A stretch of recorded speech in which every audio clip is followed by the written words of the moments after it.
Students, good evening. So, இப்போ நாம discuss பண்ண போற சாப்டரோட நேம் வந்து வேவ் மோஷன். இந்த சாப்டரை நாம ப்ராப்பரா படிச்சோம் அப்படின்னா இந்த சாப்டரோட எண்ட்ல ஃப்ளூட்டு, கிட்டார், நாதஸ்வரம், ட்ரம்பட் இதெல்லாம் எப்படி டிசைன் பண்றாங்க, இதுல எப்படி சவுண்ட் ப்ரொடியூஸ் ஆகுது, பேசிக்கலா இதுல இருக்கிற லாஜிக்லாம் என்ன அப்படிங்கிறத கண்டுபிடிக்கலாம். ஸோ அந்த மாதிரி ஒரு பிளான்ல தான் இந்த சாப்டரே என்ன பண்ணிருக்காங்கன்னா ஃப்ரேம் பண்ணிருக்காங்க. பட் இப்ப நான் சொன்ன இந்த ஃப்ளூட்டு, ட்ரம்பட் இதெல்லாம் எப்படி பிஹேவ் பண்ணுதுங்கிறத தெரிஞ்சுக்கிறதுக்கு நம்மளுக்கு வந்து கொஞ்சம் டைம் ஆகும். ஏன்னா இந்த சாப்டர்ல அவ்வளவு டாபிக் இருக்கு. எந்த டாபிக்கும் இந்த சாப்டர்ல பெருசு கிடையாது, எல்லாமே சின்னது. ஒரு கிளாஸ்லயும் ஒரு டாபிக்கோ 2 டாபிக்கோ முடிச்சுட்டே போலாம். பெருசா லிங்க் ஆகாது. ஸோ அந்த மாதிரி கேஷுவலா தான் இருக்கும். நிறைய டாபிக்ஸ் இருக்கிறதுனால ஒரே ஒரு டிஸ்அட்வான்டேஜ் மட்டும் இந்த லெசன்ல உங்களுக்கு வரலாம். என்ன டிஸ்அட்வான்டேஜ்னா, கடைசி டாபிக் படிக்கிறப்ப முதல் 2 டாபிக் லைட்டா மறந்து போன மாதிரி ஒரு ஃபீல் வந்துடும்.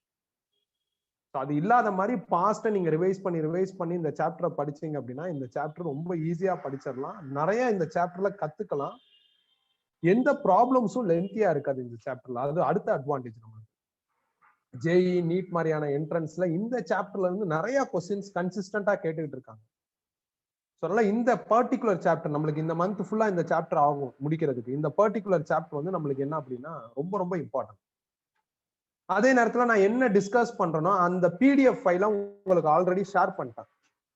நீங்க அதை பிரிண்ட் அவுட் எடுத்துருங்க, எடுத்து கையில வச்சுக்கோங்க. சப்போஸ் நீங்க அந்த பிரிண்ட் அவுட் இன்னும் எடுக்கலைன்னா இனிமேல் எடுத்துருங்க. இன்னைக்கு சாஃப்ட் காப்பியா இன்னொரு மொபைல்ல என்ன பண்ணிக்கோங்கன்னா எடுத்து வச்சுக்கோங்க.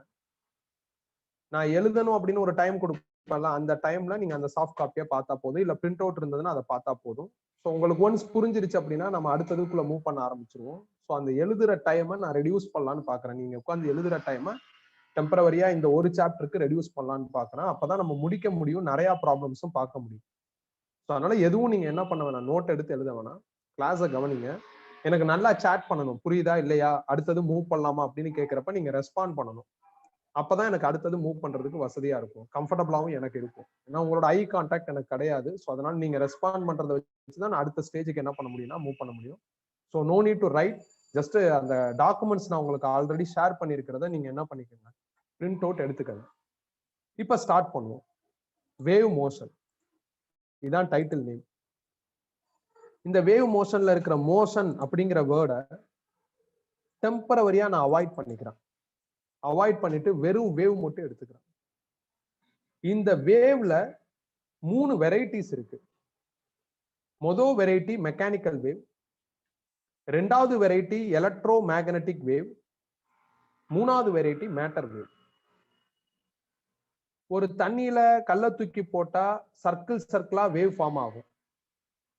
அத மெக்கானிக்கல் வேவுக்கு ஒரு நல்ல எக்ஸாம்பிளா நம்ம கன்சிடர் பண்ணலாம். இந்த மெக்கானிக்கல் வேவை ப்ரொடியூஸ் பண்றதுக்கும் அப்படி ப்ரொடியூஸ் பண்ணப்பட்ட இந்த வேவ் டிராவல் ஆகுறதுக்கும் அந்த தண்ணி வேணும்.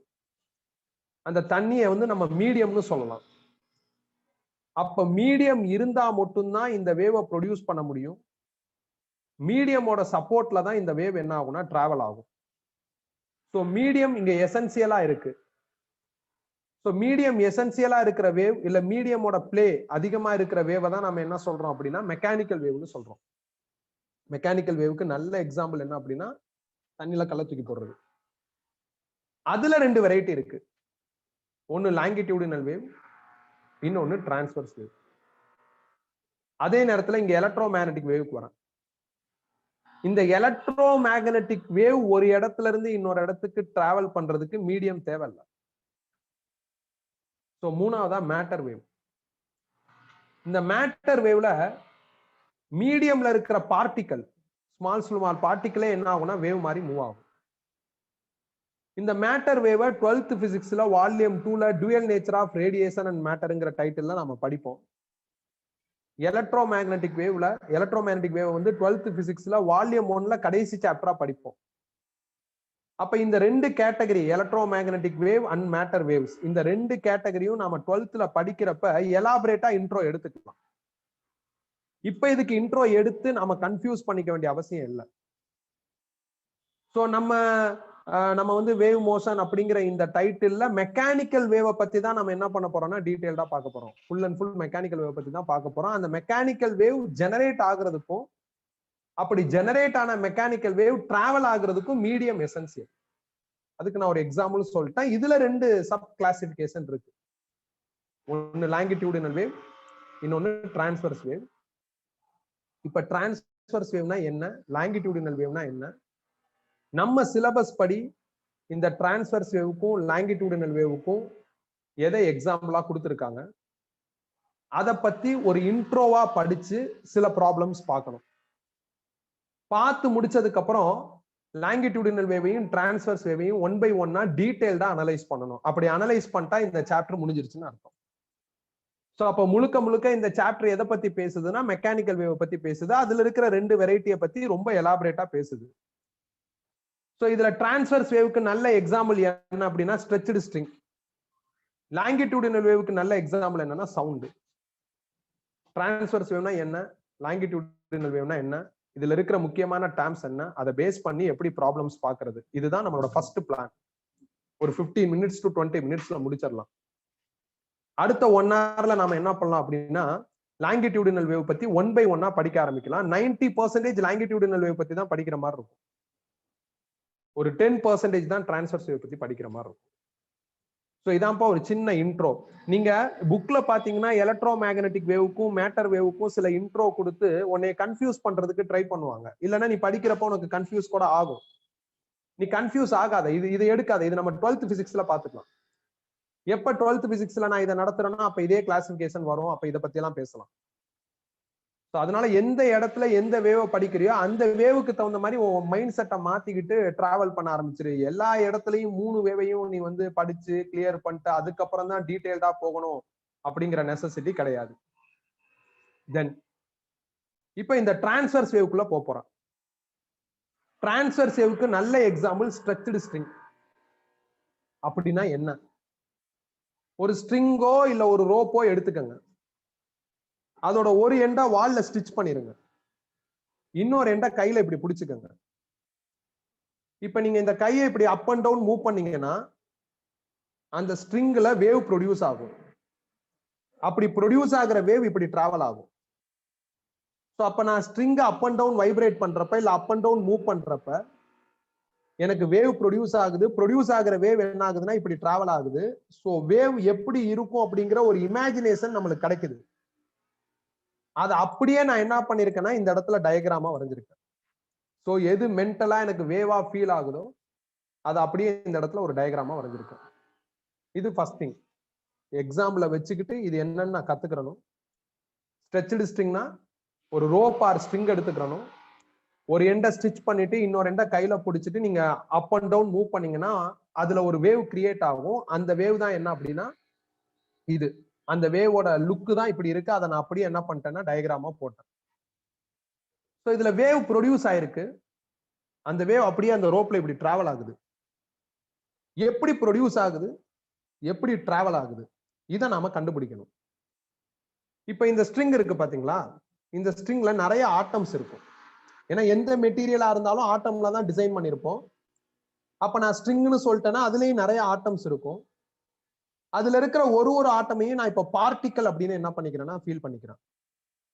ஸோ அப்படி பாக்குறப்ப ஒரு பார்ட்டிக்கல், அந்த ரோப்ல இருக்கிற ஒரு பார்ட்டிக்கல், நான் வந்து என் கைக்குள்ள ரோப் இப்ப நுழைஞ்சுக்கிட்டு இருக்கிறதா இமேஜின் பண்ணிக்கிறேன். அதுல நிறைய ஆட்டம்ஸ் இருக்கும். அந்த ஆட்டம்ஸை நான் பார்ட்டிக்கல்னு சொல்றேன். அதுல ஒரு பார்ட்டிக்கலை மட்டும் நான் மைண்ட்ல ஏத்திக்கிறேன். இப்ப இதான் ரோப் இருக்கிற அந்த பொசிஷன். அதை ரெஃபரன்ஸா ஃபீல் பண்றேன். நான் இப்ப என்னோட கையை மேல கூட்டு போறேன். அதாவது பார்ட்டிக்கல் மேல போகுது. அடுத்து பார்ட்டிக்கல் திருப்பி ரெஃபரன்ஸுக்கே வருது. அதுக்கப்புறம் பார்ட்டிக்கல் ரிவர்ஸ்ல போகுது. திருப்பி பார்ட்டிக்கல் என்ன ஆகுதுன்னா ரெஃபரன்ஸுக்கே வருது. இப்ப particle up and down vibrate ஆயிருக்கு. இப்படி பார்ட்டிக்கல் ஒரு தடவை வைப்ரேட் ஆகுறப்ப எனக்கு ஒரு வேவ் ப்ரொடியூஸ் ஆகும். திருப்பி நான் என்ன பண்றேன்னா ரோப்பை இன்னொரு தடவை வைப்ரேட் பண்றேன். ரோப்பை வைப்ரேட் பண்ணா பார்ட்டிக்கல் இன்னொரு தடவை வைப்ரேட் ஆகும். அப்ப பார்ட்டிக்கலை நான் 2வது தடவை வைப்ரேட் பண்றப்ப இந்த இடத்துல செகண்ட் வேவ் ப்ரொடியூஸ் ஆகும். இங்க செகண்ட் வேவ் ப்ரொடியூஸ் ஆகுறப்ப ஏற்கனவே இங்க இருந்த ஃபர்ஸ்ட் வேவ் ஃப்ரண்ட்டுக்கு போயிடும். அடுத்து பார்ட்டிக்கலை நான் மூணாவதோட வைப்ரேட் பண்றேன். அப்ப இங்க தேர்ட் வேவ் வரும். இங்க தேர்ட் வேவ் வர்றப்ப ஆல்ரெடி இங்க இருந்த செகண்ட் வேவ் ஃப்ரண்ட்லையும் அங்க இருந்த ஃபர்ஸ்ட் வேவ் இன்னும் ஃப்ரண்ட்லையும் போயிடும். அப்ப எனக்கு வேவ் இப்படி டிராவல் ஆகுது. ஒரு வேவா ப்ரொடியூஸ் ஆகுது. ப்ரொடியூஸ் ஆன வேவ் இப்படி டிராவல் ஆகுது. பார்ட்டிக்கல் என்ன ஆகுதுன்னா இப்படி வைப்ரேட் ஆகுது. அப்ப பார்ட்டிக்கல் வைப்ரேட் ஆகுறதும் வேவ் டிராவல் ஆகுறதும் ஒண்ணுக்கு ஒண்ணு பெர்பெண்டிகுலரா இருக்கு. இந்த வேவ் டிராவல வேவ் ப்ராபகேஷன் அப்படின்னு சொல்லுவாங்க. சோ பாருங்க, வேவ் ப்ராபகேஷன் நான் எழுதியிருப்பேன் இந்த இடத்துல. வேவ் ப்ராபகேஷனும் வேவ் ப்ராபகேஷன் இல்லைன்னா வேவ் மோஷனும் பார்ட்டிக்கலோட வைப்ரேஷன் which means பார்ட்டிக்கலோட சப்போர்ட் பெர்பெண்டிகுலரா இருக்கு. Particle up and down vibrate ஆகுது.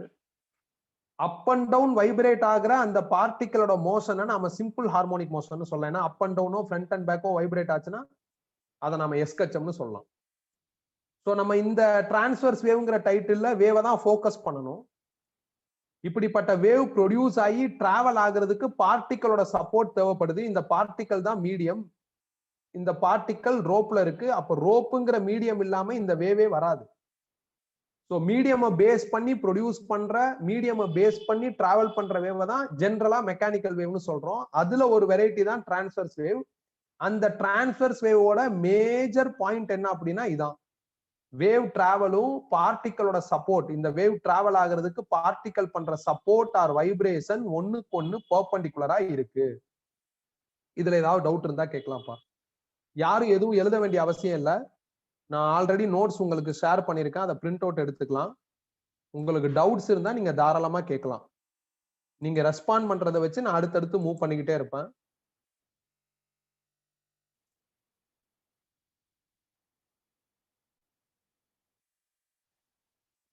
ஓகே, டவுட் இருந்தா சேட் பண்ணுங்க. சேட் பண்ணாதான் எனக்கு தெரியும்.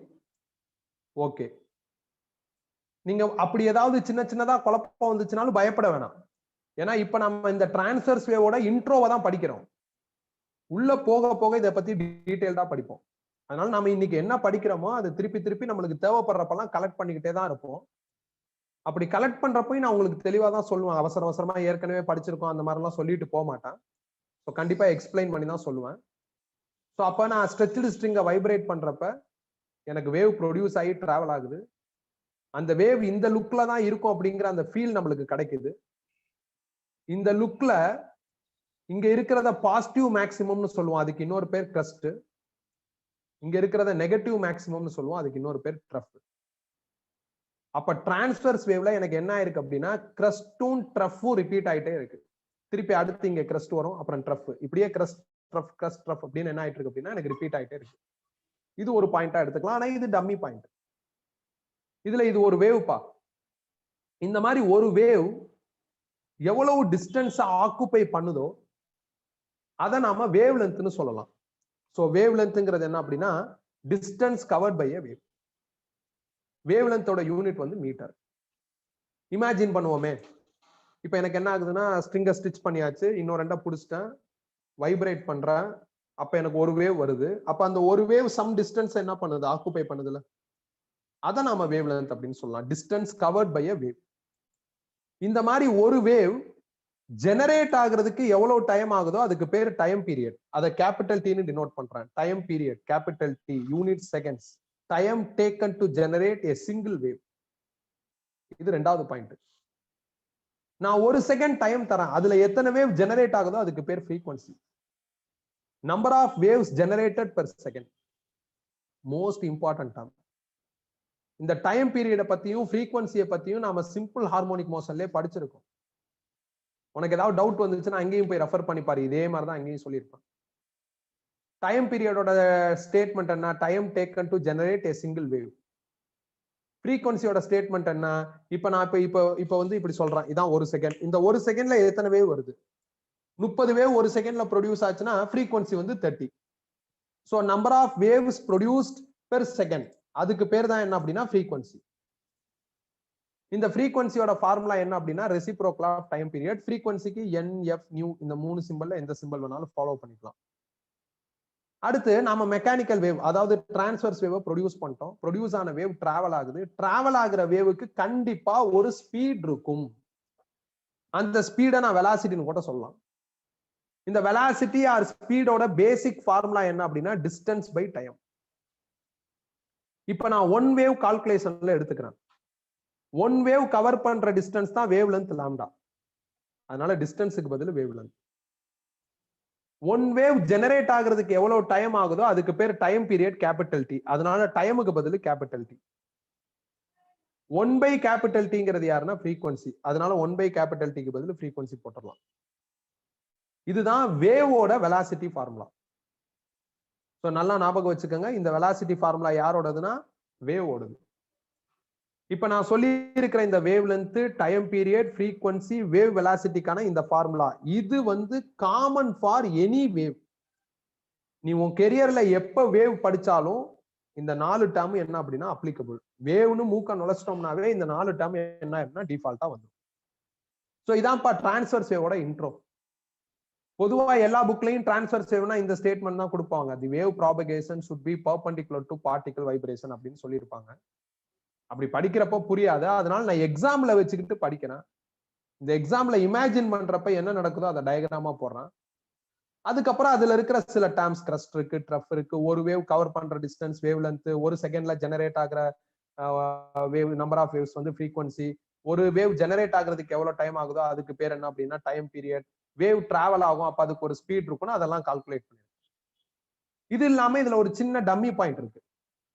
இது கிரஸ்டா, இதுக்கு அடுத்த கிரஸ்ட். ரெண்டு கன்சிக்யூட்டிவ் கிரஸ்டுக்கு நடுவுல இருக்கிற கேப் வந்து வேவ் லென்த்னு சொல்லலாம். அதான் C2C வேவ் லென்த்னு சொல்லிருக்கோம். அதே மாதிரி ரெண்டு கன்சிக்யூட்டிவ் ட்ரஃப் இதுக்கு நடுவுல இருக்கிற கேப்பையும் வேவ் லென்த்னு சொல்லலாம். இதான்ப்பா டிரான்ஸ்வர்ஸ் வேவ். முடிஞ்சிருச்சு. ரொம்ப சிம்பிள்.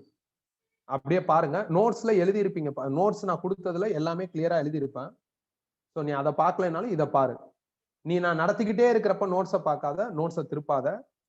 கிளாஸ் ரூம்னா நான் கண்டுபிடிச்சிருவேன், இங்க கண்டுபிடிக்க முடியாது. அதை வந்து கண்டுபிடிக்க முடியாதுங்கிறதுனால இங்கிட்ட திரும்பாத. கொஞ்சம் கரெக்டா பார்த்து தெரியலன்னு சொல்லிடு. நான் அந்த பாயிண்ட திருப்பி நடத்திடுறேன். நீ ஓகேன்னு சொல்லிட்டேன்னா நான் அடுத்து மூவ் பண்ண ஆரம்பிச்சிருவேன்.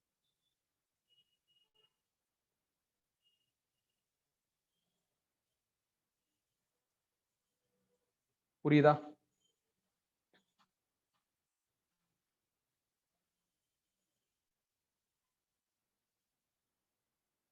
கிளியரா சீக்கிரம்.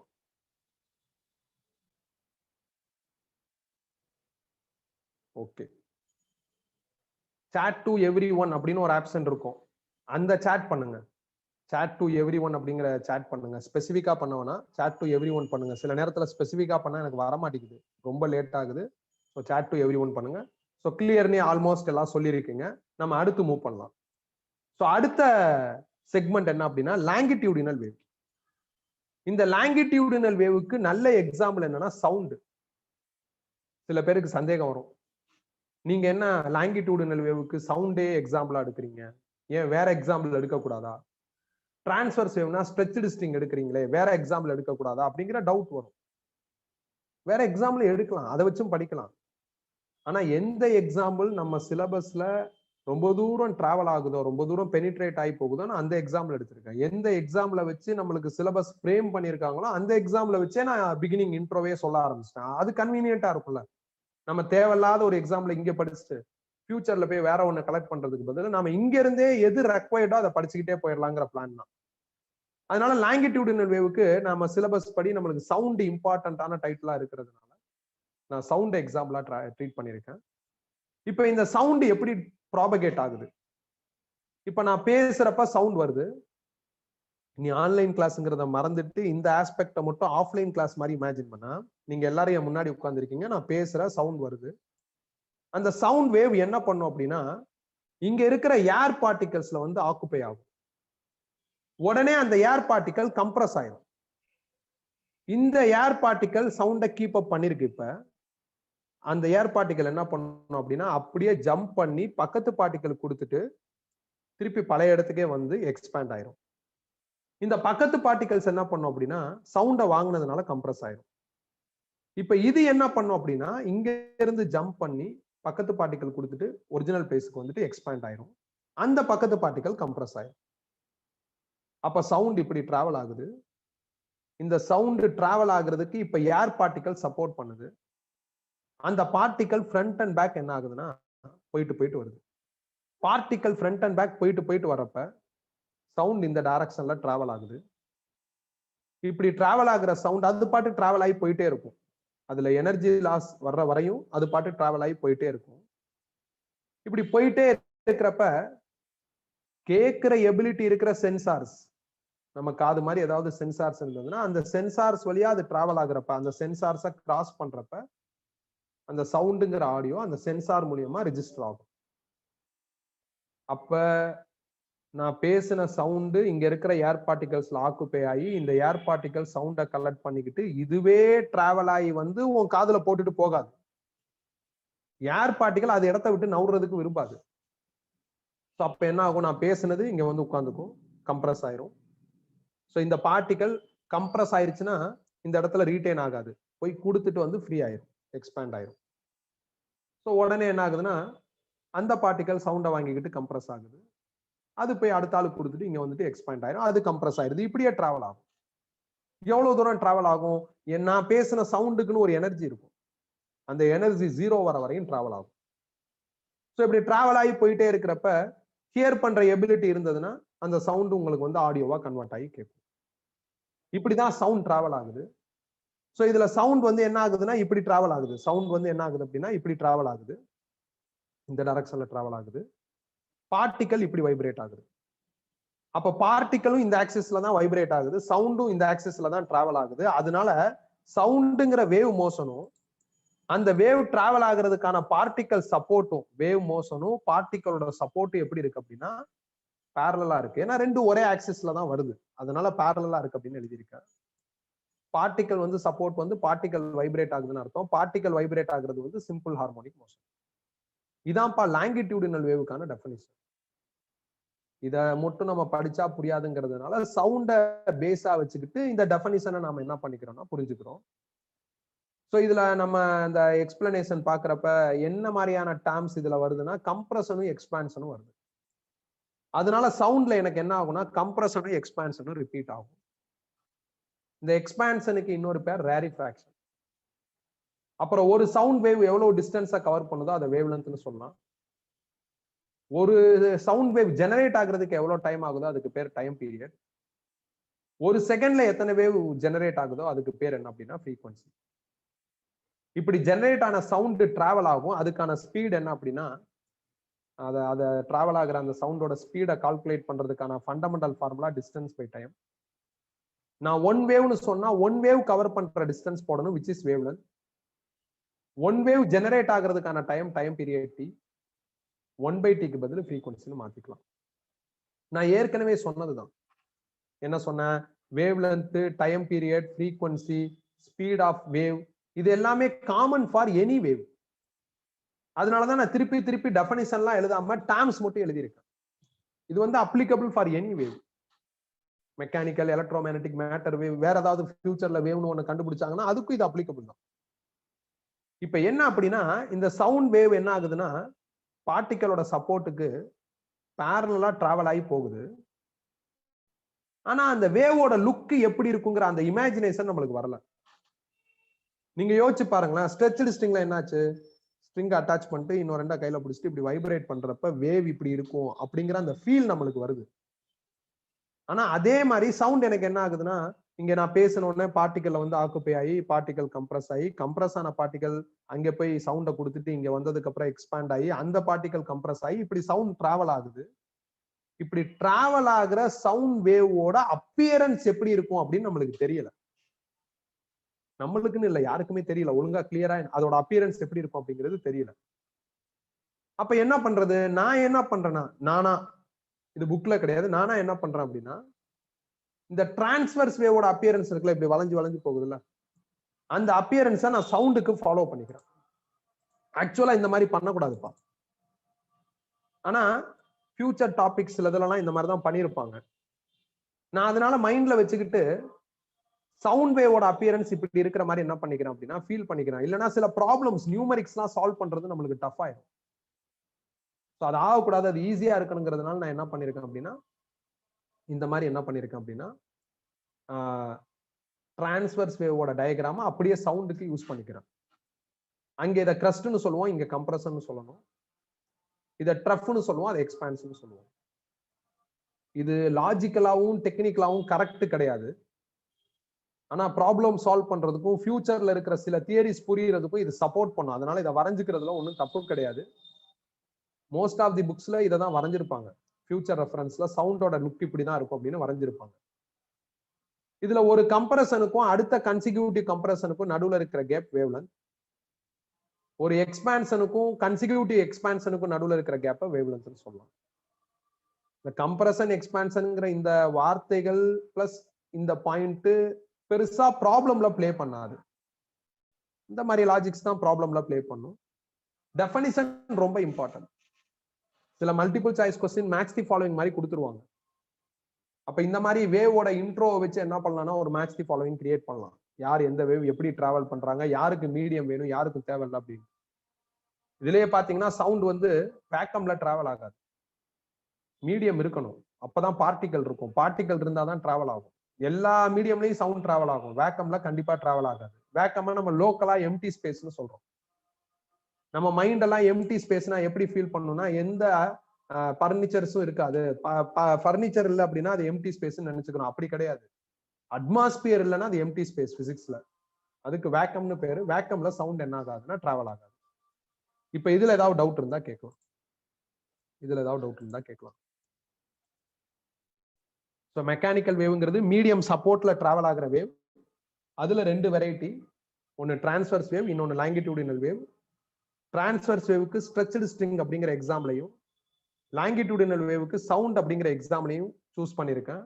இந்த எக்ஸாம்பிள பேஸ் பண்ணி அது எப்படி டிராவல் ஆகுது, பார்ட்டிகளோட சப்போர்ட் எப்படி இருக்கு அப்படிங்கிறத கண்டுபிடிச்சிருக்கேன். மற்றபடி wave length, time period, frequency, wave velocity, those things are common for any wave அப்படிங்கிறதையும் சொல்லியிருக்கேன். மற்றபடி ஒரு வேவ்லையும் ஸ்பெஷலைஸ்டா சில டேர்ம்ஸ் வருது. Like crust, rough, compression, expansion அப்படின்னு சில டேர்ம்ஸ் என்ன ஆகுதுன்னா வருது. ரெண்டு வேவுமே, சவுண்ட் வேவும் சரி, ஸ்ட்ரெச்டு ஸ்ட்ரிங்ல வர டிரான்ஸ்வர்ஸ் வேவும் சரி, எப்படி வந்து டிராவல் ஆகுதுங்கிறத நம்மளால இமேஜினும் பண்ண முடியுது. ஏதாவது டவுட் இருந்தா கேட்கலாம்.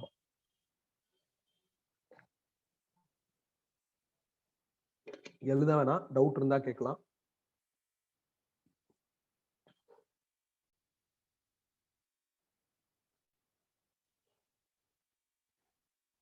டவுட் இல்லைன்னா நோ டவுட்னு சேட் பண்ணுங்க, ஐடியலா இருக்காதீங்க.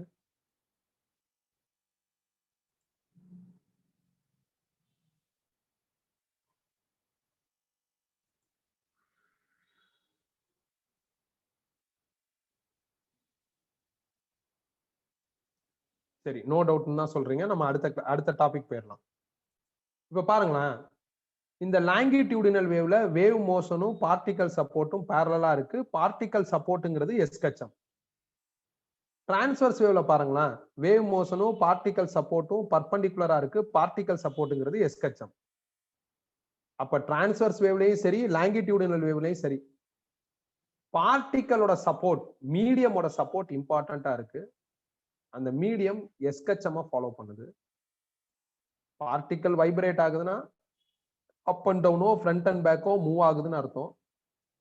அப்படி அப் அண்ட் டவுனோ ஃப்ரண்ட் அண்ட் பேக்கோ மூவ் ஆச்சுன்னா அந்த பார்ட்டிகளுக்கும் ஒரு ஸ்பீட் வரும். அந்த ஸ்பீடோட formula A omega cos theta. இதை நான் எஸ்கச்சம்ல இருந்து கலெக்ட் பண்ணி எழுதியிருக்கேன். ஏன்னா பார்ட்டிகளோட பிஹேவியர் எஸ்கச்சம் மாதிரி இருக்கு. அதனால எஸ்கச்சம்ல இருந்து பார்ட்டிகளோட ஸ்பீடை கலெக்ட் பண்ணி எழுதியிருக்கேன். இது ஒண்ணு. அதே நேரத்துல இந்த பார்ட்டிகல் சப்போர்ட்னாலதான் வேவ் பில்ட் ஆகுது. வேவோட ஸ்பீடை ஆல்ரெடி நாம என்ன பண்ணிருக்கோம், கண்டுபிடிச்சு வச்சிருக்கோம். அதை நான் இந்த இடத்துல பயன்படுத்துறேன். வேவ் ஸ்பீடுக்கு வேவ் ஸ்பீட் ஃபார்முலாவும், பார்ட்டிகளுக்கு பார்ட்டிகல் ஸ்பீட் ஃபார்முலா ஃப்ரம் எஸ்கச்சமும் கலெக்ட் பண்ணி எழுதியிருக்கேன். பேசிக்கா வேவ் டிராவல் ஆகுறப்ப நல்லா ஞாபகம் வச்சுக்கோங்க, வேவை நீங்க ஜெனரேட் பண்ணிட்டீங்க. அப்படி ஜெனரேட் பண்ண வேவ் டிராவல் ஆகுறப்ப அதோட ஸ்பீட் மாறாது, அது கான்ஸ்டன்ட். பட் பார்ட்டிகளோட ஸ்பீட் கண்டிப்பா வேரியபிள். ஏன்னா இந்த தீட்டாவோட வேல்யூ மாற மாற ஆன்சர் மாறிக்கிட்டே இருக்கும். ஸோ அதனால நீங்க பயங்கரமா யோசிக்காம இந்த ஃபார்முலா படி யோசிச்சாவே இது வேரியபிள் அப்படின்னு உங்களுக்கு வந்து புரிஞ்சிடும். வேவோட ஸ்பீட் இன் டிராவலிங் கான்ஸ்டன்ட், பார்ட்டிகளோட ஸ்பீட் வேரியபிள். இதுவும் ஒன்னு இம்பார்ட்டன்ட் பாயிண்ட் கிடையாது. நான் ஒரு விஷயத்தை தான் இங்க தெளிவுபடுத்த விரும்புறேன். என்ன அப்படின்னா, ரெண்டு பேர் உள்ள இருக்காங்க, ஒன்னு வேவ், இன்னொன்னு பார்ட்டிகல். வேவ் அப்படிங்கிற இந்த சாப்டர்ல வேவை நம்ம அதிகமா ஃபோக்கஸ் பண்ண இந்த வேவ் டிராவல் ஆகுறதுக்கு சப்போர்ட் பண்ண பார்ட்டிகளை பத்தி மறந்துடுவோம். நான் என்ன சொல்றேன்னா, மறந்துடாதீங்க, இது ரொம்ப இம்பார்ட்டன்ட் அப்படின்னு தான் சொல்றேன். பார்ட்டிகல் சப்போர்ட் பண்ணுது, எப்படி வைப்ரேட் ஆகுது. வைப்ரேட் ஆகுதுன்னா அதுக்கு கண்டிப்பா என்ன இருக்கும், சம் மோஷன் மூவ்மெண்ட் இருந்ததுனாவே ஸ்பீட் இருக்கலாம். அந்த ஸ்பீடை நான் ஃப்ரம் எஸ்கச்சம்ல படிச்சிருப்போம். ஸ்பீடோட ஆர் வெலாசிட்டியோட formula A omega cos theta, அங்க இருந்து கலெக்ட் பண்ணி எழுதிட்டேன். இதுல இருந்து மேக்ஸிமம் வெலாசிட்டி கண்டுபிடிச்சிருக்கேன் ஃபார் பார்ட்டிகல். ஒரு ஈக்குவேஷன்ல cos theta or sine theta இருந்தா மேக்ஸிமம் எப்படி கண்டுபிடிக்கணும்னு சொல்லியிருக்கேன். அதை அவாய்ட் பண்ணிட்டு எழுதுனா கிடைச்சிரும்னு சொல்லியிருக்கேன். அப்ப மேக்ஸிமம் பார்ட்டிகல் வெலாசிட்டிங்கிறது ஏ ஒமேகா. இங்க உள்ள ஒமேகாங்கிறது 2π/t. ஒமேகானா 2π/t, 1/tக்கு பதில் ஃப்ரீக்வன்சி. இது நான் உங்களுக்கு எஸ்கச்சம்ல 4 கேட்டகரி பார்த்தோம். அதுல ஃபர்ஸ்ட் கேட்டகரியில டீச் பண்ணிருக்கேன். இதெல்லாம் நீங்க எப்பயும் மறந்துடக்கூடாது. ஒமேகானா நான் எப்போ வேணாலும் 2π/tன்னு ரீப்ளேஸ் பண்ணுவேன், 1/tக்கு பதில் ஃப்ரீக்வன்சின்னு ரீப்ளேஸ் பண்ணிக்குவேன். இதெல்லாம் நீ இனிமேல் மறக்கவே கூடாது. ஒரு தடவையும் நான் சொல்லணும் அப்படின்னு எதிர்பார்க்க கூடாது. ஏன்னா இதெல்லாம் ஃபண்டமெண்டல்ஸ். ஸோ ஒன்ஸ் நடத்திட்டா பல தடவை ரிவைஸ் பண்ணிட்டேன். ஸோ அதனால மறந்துடாதீங்க. ஸோ இதை நம்ம தேவைப்பட்டா என்ன பண்ணிக்கலாம்னா யூஸ் பண்ணிக்கலாம். இதுல இருக்கிற ஏங்கிறது ஆம்பிளிடியூட். இங்க இருக்கிற ஏங்கிறது என்ன அப்படின்னா ஆம்பிளிடியூட். ஆம்பிளிடியூட்னா என்ன அப்படின்னா, இப்ப நம்ம ஸ்ட்ரெச்டு ஸ்ட்ரிங் எக்ஸாம்பிளா எடுத்துக்கோமே. ஸ்ட்ரிங்கை ஸ்டிச் பண்ணியாச்சு, இன்னும் ரெண்டை கையில பிடிச்சிட்டேன், நான் மேல கூட்டு போறேன்ல, இந்த மேக்ஸிமம் டிஸ்பிளேஸ்மெண்ட் தான் ஆம்பிளிடியூட். இதுக்கு மேல நான் போகலாம். அப்ப எது எக்ஸ்ட்ரீம் டிஸ்பிளேஸ்மெண்ட்மோ அதான் ஆம்பிளிடியூட். அப்புறம் திருப்பி ஆரிஜினுக்கு வந்துட்டேன். அப்ல எவ்வளவு மேக்ஸிமம் போயிருக்கணும் அதே அளவுக்கு தான் டவுன்ல ரிவர்ஸ்ல போவேன். ஸோ அந்த மேக்ஸிமம் டிஸ்பிளேஸ்மெண்ட்டை நம்ம ஆம்பிளிடியூட்னு சொல்லுவோம். அதுவும் நான் உங்களுக்கு எஸ்கச்சம்ல கிளியர் பண்ணியிருக்கேன். இப்ப இதெல்லாம் பேஸா வச்சுக்கிட்டு ஒரு 3 ப்ராப்ளம் டிஸ்கஸ் பண்ண போறோம். ஸோ அகைன் ஏதாவது டவுட் இருந்தா நீங்க என்கிட்ட கேட்டுருங்க. டவுட் இல்லைன்னா நம்ம ப்ராப்ளம்குள்ள போயிடலாம். யாரும் நோட்ஸ் பார்க்க கூடாது. எழுதுற டைமை சேவ் பண்றதுக்கு மட்டும்தான் நோட்ஸ். நீ பார்க்க வேண்டியது எல்லாம் இங்க இருக்கு. ஸோ டிஸ்பிளேல நீ பாரு. ஏதாவது நான் அப்டேட் பண்ண சொன்னா நோட்ஸ்ல பண்ணிக்கோ. தென் ஏதாவது நான் பார்க்க சொன்னா பாரு. அதுவரை நோட்ஸ்லாம் பார்க்காது, இதுலயே பாரு. ஏதாவது டவுட் இருந்தா கேளுங்க.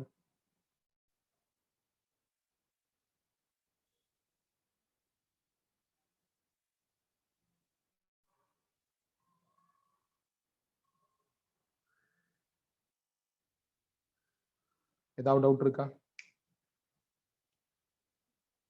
ஓகே, மேக்ஸிமம் டவுட் இல்லைன்னு சொல்றீங்க. நம்ம ப்ராப்ளம் நம்பர் 1க்குள்ள போயிடலாம். Problem number 1. In a longitudinal wave, there is a state of maximum compression at a point of an instant. The frequency of wave is 50 Hz. After what time will the same point be in the state of maximum rarefaction? நான் explain பண்றேன். இதுல ஏதோ சொல்லியிருக்காங்க, நான் explain பண்றேன். என்ன சொல்லியிருக்காங்கன்னா, இப்ப நான் பேசுற இந்த சவுண்டு லாங்கிடியூடினல் வேவ். லாங்கிடியூடினல் வேவை கம்ப்ரஷனல் வேவ்னு கூட சொல்லலாம்.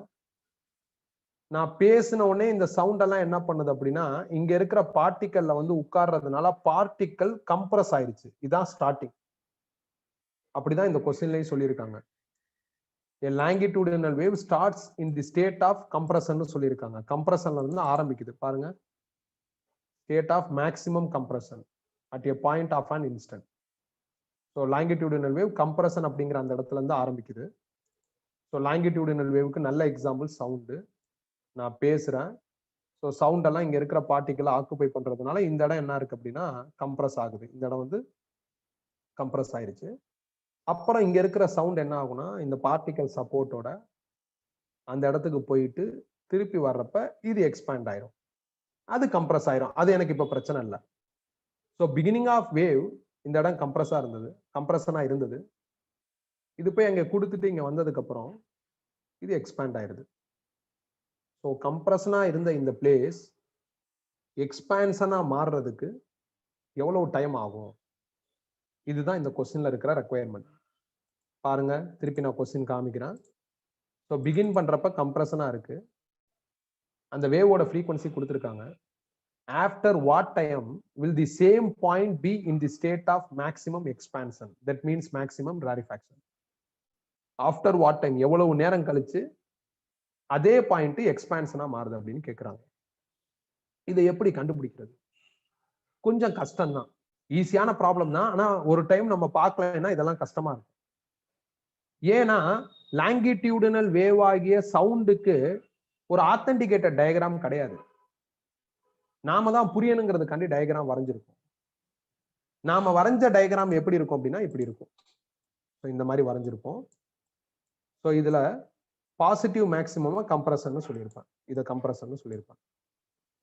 பட் நம்மளோட இந்த கொஸ்டின்ல இருக்கிற லாங்கிடியூடினல் வேவ் கம்ப்ரஷன்ல இருந்து தான் ஸ்டார்ட் ஆகுது. அதனால நான் வேவை இப்படி வரையணும் பார்ப்போம். கம்ப்ரஷன்ல இருந்து ஸ்டார்ட் ஆயிருக்கிற மாதிரி வரைஞ்சிருக்கேன். இதான ஆரிஜின். ஆரிஜின்ல கம்ப்ரஷன் இருக்கிற மாதிரி பண்ணிருக்கேன். இங்க நான் வரைஞ்ச வேவை தான் கொஞ்சம் நவுத்தி வரைஞ்சிருக்கேன். ஏன்னா கொஸ்டின்ல கம்ப்ரஷன்ல இருந்து ஸ்டார்ட் ஆகுதுன்னு சொல்றாங்க. அப்ப இது கம்ப்ரஷன். இந்த வேவ் இப்படி டிராவல் ஆகுறப்ப கம்ப்ரஷனா இருந்த இந்த இடம் எக்ஸ்பான்ஷனா மாறும். அப்படின்னா அப்ப எப்படி டயக்ராம் இருக்கும் அப்படின்னா இப்படி இருக்கும்.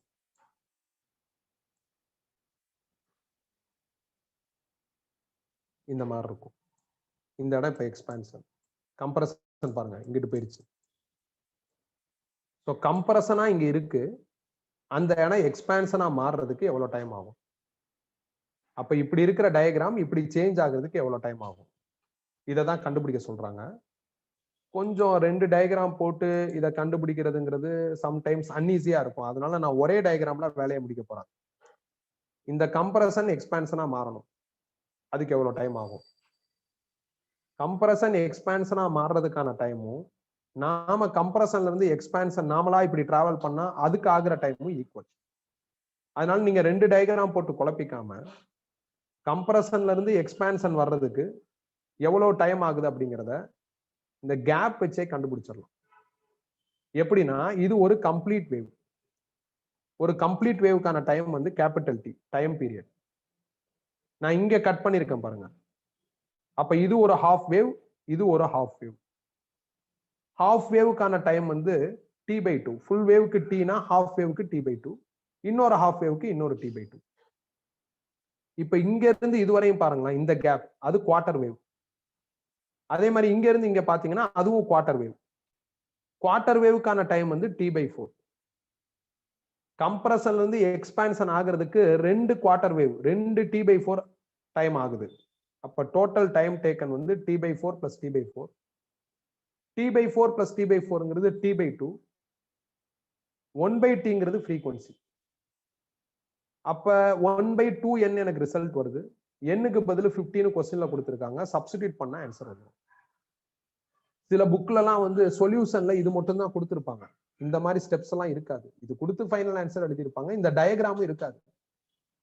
இப்ப இந்த டயக்ராம் இல்லாம இந்த கொஸ்டின் ரீட் பண்றப்ப புரிஞ்சிரும், ப்ரொசீட் பண்றப்ப புரியாது. இந்த டயக்ராம் இருக்கிறதுனால நம்மளுக்கு ப்ரொசீடிங் கம்ஃபர்டபுளா இருக்கும்.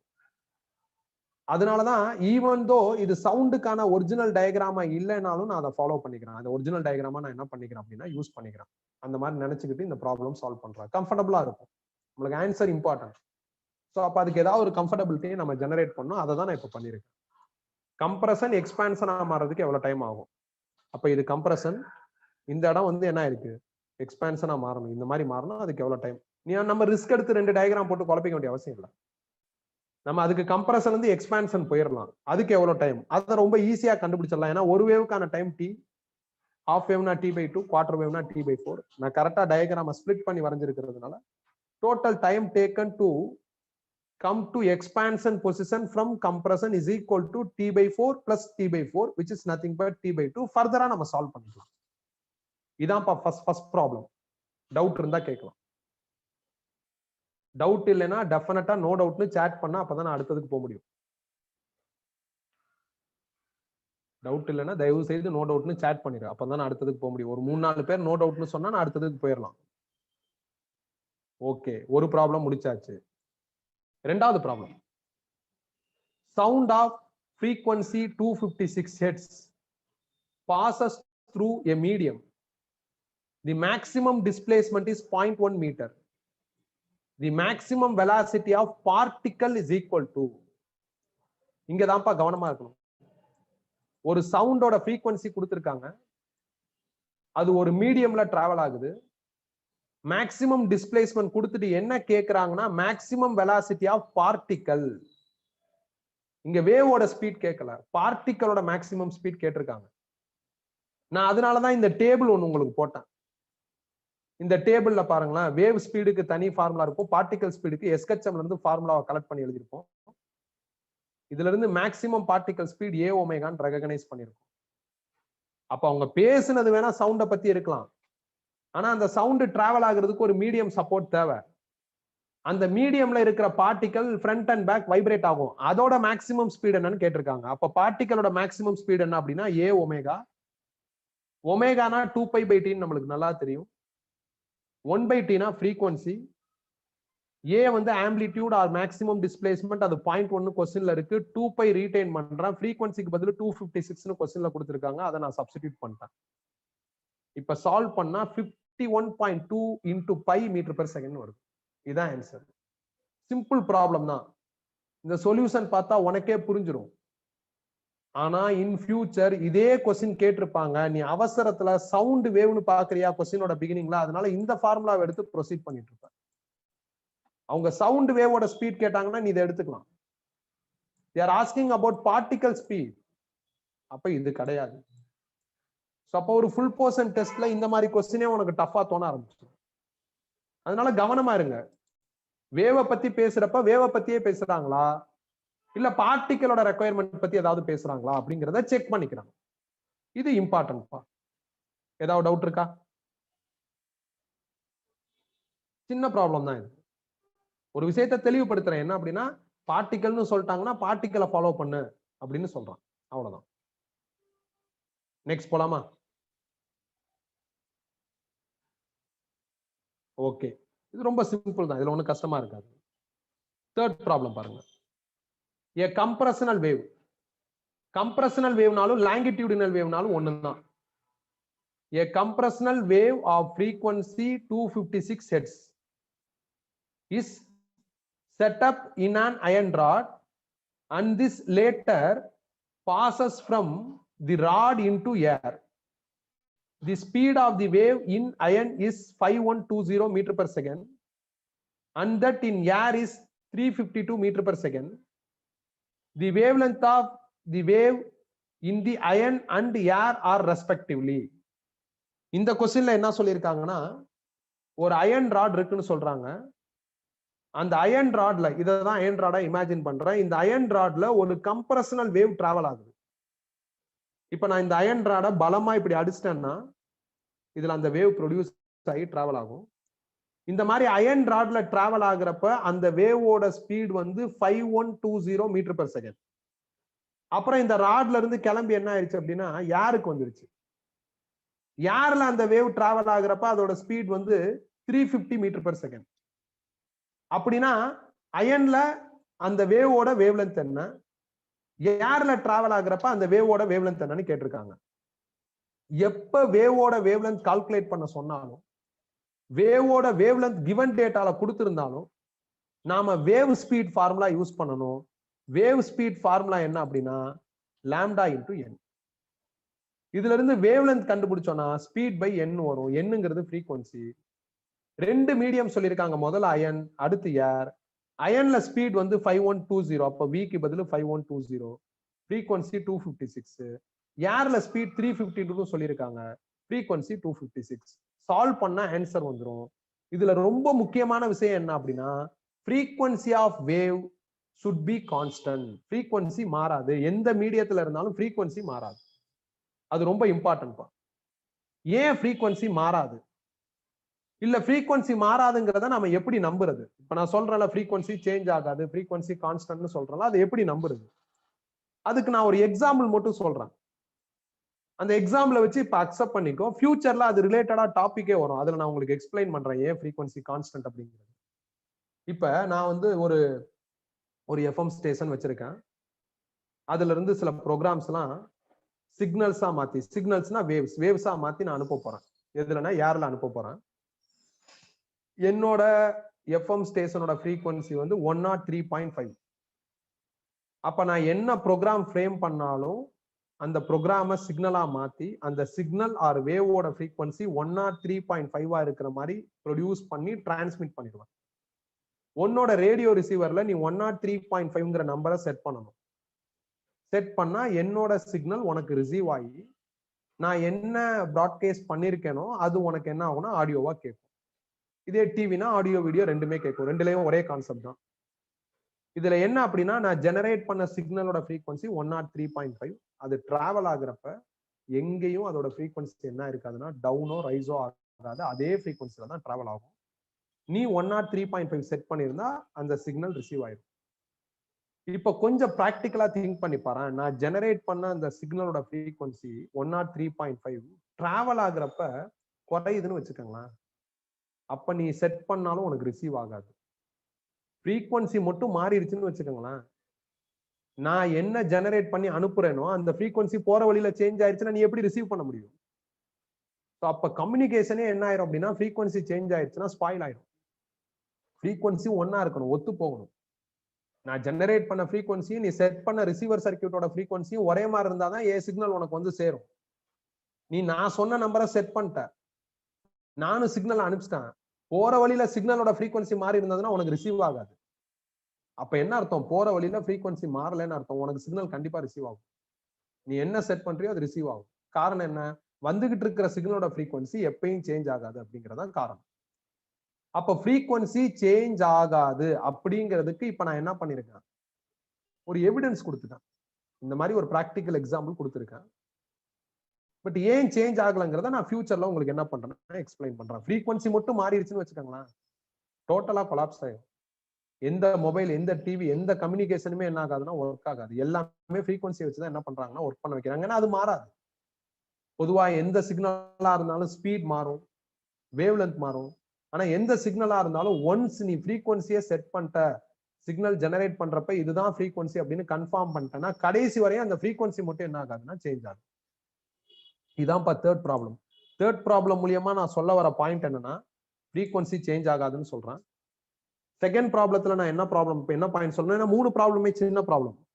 செகண்ட் ப்ராப்ளத்துல நான் என்ன சொல்ல வரேன்னா பார்ட்டிகல் பத்தி பேசுவாங்க, கவனமா இரு அப்படின்னு சொல்றேன்.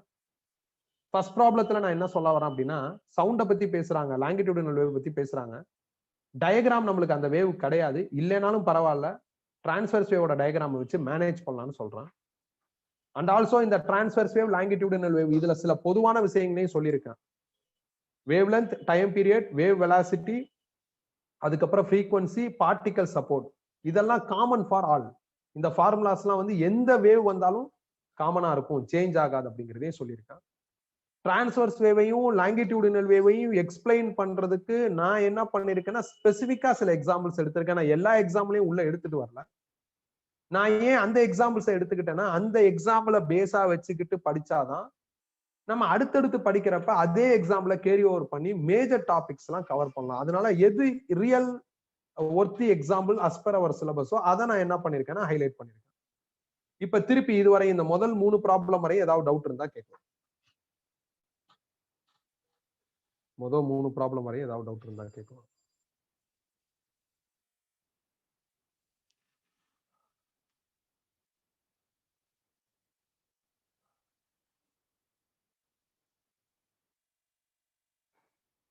டவுட் இல்லைன்னா சேட் பண்ணுங்க, நம்ம அடுத்ததுக்கு மூவ் பண்ணிடலாம்.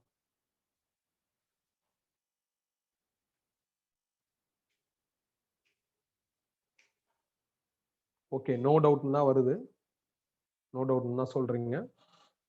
அப்ப அடுத்து மூவ் பண்றேன். இப்ப லாங்கிடியூடினல் வேவுக்கு நாம எடுத்திருக்கிற எக்ஸாம்பிள் சவுண்டு. அந்த சவுண்ட பத்தி சில விஷயங்களை 1 by 1 படிக்க போறோம். இப்ப நான் கிரியேட் பண்ற இந்த சவுண்டு ஏர்ல தான் டிராவல் ஆகுது. சவுண்டு மீடியம் சப்போர்ட்ல டிராவல் ஆகும். மீடியம் ஏரா தான் இருக்குன்னு அவசியம் கிடையாது. வாட்டர்ல கூட நான் சவுண்ட டிராவல் பண்ண வைக்கலாம், ஒரு நூல்ல கூட சவுண்ட டிராவல் பண்ண வைக்கலாம். ஸோ மீடியம் வந்து கம்பல்சரியா ஏரா இருக்குன்னு அவசியம் இல்லை. பட் பிராக்டிக்கலா பாரு, நம்ம யாரும் தண்ணியில உட்காந்து பேசுறது இல்ல, ஒரு நூலை வச்செல்லாம் பேசுறது இல்ல. நம்ம கேஷுவலா பேசுறோம். நாம பேசுற அந்த சவுண்ட் த்ரூ ஏர் தான் என்ன ஆகுது, டிராவல் ஆகுது. இப்படி ஏர்ல டிராவல் ஆகுற அந்த சவுண்டோட ஸ்பீட் ஆர் வெலாசிட்டி கால்குலேட் பண்றதுக்கான ஃபார்முலாவை தான் நம்ம இப்ப டெரைவ் பண்ண போறோம். சோ அதுதான் நம்மளோட அடுத்த title, velocity of sound in air. Velocity of sound in air. ஏருங்கிறது அட்மாஸ்பியர். அட்மாஸ்பியர்ல டெம்பரேச்சர் மாறிக்கிட்டே இருக்கும்.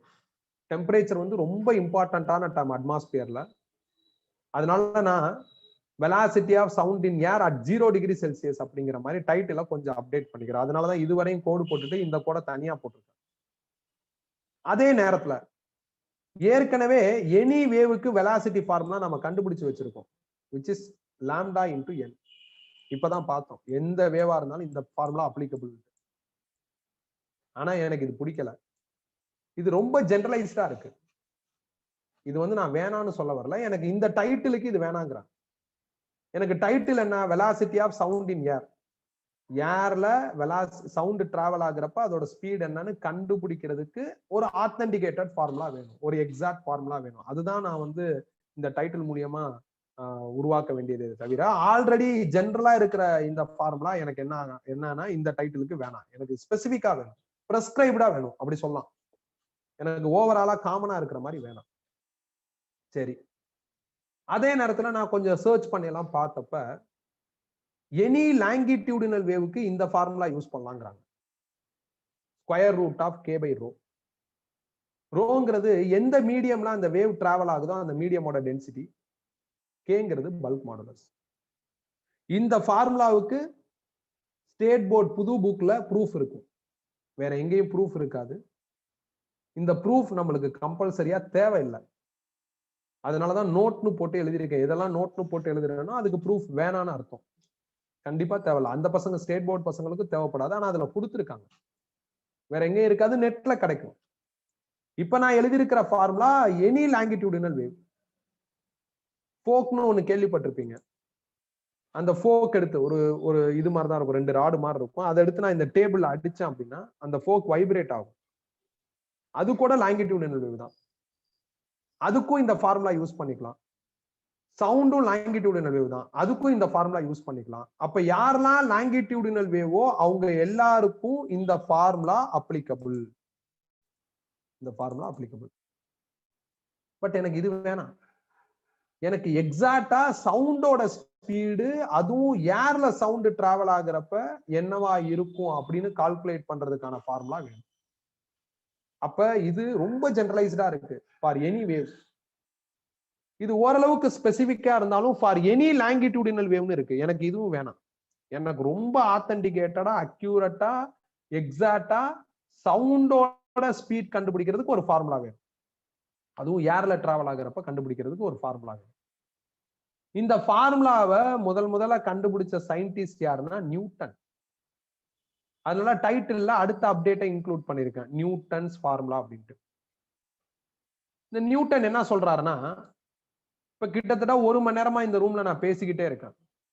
நீங்களும் 1 மணி நேரமா இப்ப உங்க வீட்டுல உட்கார்ந்துட்டு தான் இருக்கீங்க. இப்ப நான் வந்து இப்ப உதாரணத்துக்கு வந்து நான் இங்க ரியல் டைம்ல பேசுறேன். உங்களுக்கு ஒரு இமேஜாவோ வெர்ச்சுவலாவோ த்ரூ ஸ்பீக்கர் ஆடியோ வெளியே வந்துகிட்டே தான் இருக்கு. சோ அப்ப என்னோட ஆடியோ உங்க ரூமுக்கு ஏதோ ஒரு வகையில வந்துகிட்டு தான் இருக்கு. அப்படி எவ்வளவு நேரம் என்னோட ஆடியோ உங்க ரூமுக்கு வந்தாலும், நான் எவ்வளவு நேரம் இந்த ரூம்ல உட்கார்ந்து பேசினாலும், நீங்க எவ்வளவு நேரம் உங்க ரூம்லயே உட்கார்ந்து பேசிக்கிட்டு இருந்தாலும் ரூம் டெம்பரேச்சர் சேஞ்ச் ஆகாது.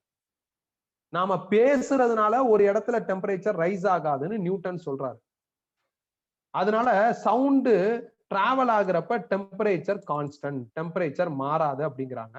டெம்பரேச்சர் மாறலைன்னா அது ஐசோதெர்மல் ப்ராசஸ்னு சொல்லலாம் டெக்னிக்கலா. ஐசோதெர்மல் ப்ராசஸ்னா என்னங்கிறது தெர்மோடைனமிக்ஸ்ல எலாபரேட்டா நடத்தணும். ஐசோதெர்மல் ப்ராசஸோட ஃபண்டமெண்டல் தான் இது. டெம்பரேச்சர் என்னவா இருக்கும்னா கான்ஸ்டன்டா இருக்கும்.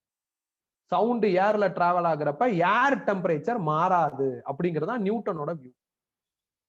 இல்ல ஏர் டெம்பரேச்சர் மாறும் அப்படின்னு உனக்கு தோணுச்சுன்னு வச்சுக்கோங்களேன், இப்படி யோசிச்சு பாருங்களேன். பயங்கர குளிரா இருக்கு, நீ பேசிக்கிட்டே இருக்க, அப்ப அந்த ரூம் சூடாயிருமா என்ன? ஆகவே ஆகாது. அப்படி குளிரா இருக்கிற ஒரு இடத்த நாம பேசி சூடாக்கிடலாம்னா ஊட்டி கொடைக்கானல் குளிர்றதுக்கு வாய்ப்பே இல்லை. எல்லாரும் பேசி பேசி என்ன பண்ணிடலாம்னா சூடாக்கிடலாம். அதனால ரியல் டைம்ல நாம பேசுறதுனால ஒரு ரூமோட டெம்பரேச்சரோ ஒரு என்வயர்மெண்டோட டெம்பரேச்சரோ எல்லாம் என்ன ஆகாதுன்னா சேஞ்ச் ஆகாது. டெம்பரேச்சரை சேஞ்ச் பண்ணா சன் தான் பிளே பண்ணணும். வேற யார் பிளே பண்ணியும் பெருசா சேஞ்ச் பண்ண முடியாது. அதுவும் நாம பேசியெல்லாம் என்ன பண்ண முடியாது, டெம்பரேச்சரை மாத்த முடியாது. அதனால டெம்பரேச்சர் வந்து கான்ஸ்டன்ட் அப்படின்னு நியூட்டன் சொல்றாரு. சரி, சவுண்ட் எதுல டிராவல் ஆகுது? ஏர்ல. ஏருங்கிறது அட்மாஸ்பியர் ஆர் கேஸ். கேஸுக்குன்னு ஒரு ஈக்குவேஷன் இருக்கு, PV is equal to RT. PV is equal to RT, அதுதான் கேஸோட ஈக்குவேஷன். இதுல ஆர்ங்கிறது என்ன அப்படின்னா யுனிவர்சல் கேஸ் கான்ஸ்டன்ட், டீங்கிறது டெம்பரேச்சர். நியூட்டன் சொல்லி இருக்கிற லாஜிக் படி இப்ப இந்த டெம்பரேச்சரும் கான்ஸ்டன்ட். அப்ப already universal gas constant constant தான், டெம்பரேச்சரும் கான்ஸ்டன்ட். அதனால இந்த ரெண்டு கான்ஸ்டன்ட்டையும் மல்டிப்ளை பண்ணி PV is equal to constant மாத்திட்டோம். இதுக்கப்புறம் நியூட்டன் இதை டிஃபரன்சியேட் பண்றாரு.